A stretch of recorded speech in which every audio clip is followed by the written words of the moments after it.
Tinatayang mahigit 1 milyong pisong halaga ng mga fully grown marijuana plants ang winasak ng mga tauhan ng Benguet PNP sa matagumpay na operasyon sa bayan ng Tibungan, Benguet. Narito ang report mula kay Patrolwoman Melba Langbis.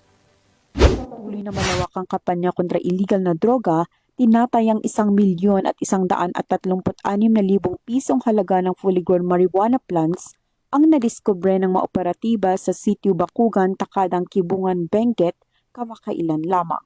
Ayon kay Police Colonel Lambert A. Suerte, Provincial Director ng Benguet Police Provincial Office, ang operasyon ay nasakatuparan sa pagtutulungan ng mga operatiba sa pangunguna ng 1st Provincial Mobile Force Company, Kibungan Municipal Police Station, Regional Intelligence Division, Philippine Drug Enforcement Agency Cordillera at iba pang unit ng kapulisan.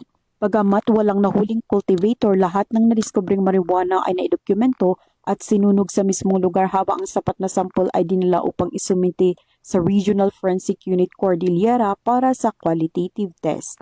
Ang pagpuksang ito ng kapulisan ay patuloy na pagsuporta sa kasalukuyang administrasyon na naglayong maging illegal drug-free ang ating bansa tungo sa mas progresibong bagong Pilipinas.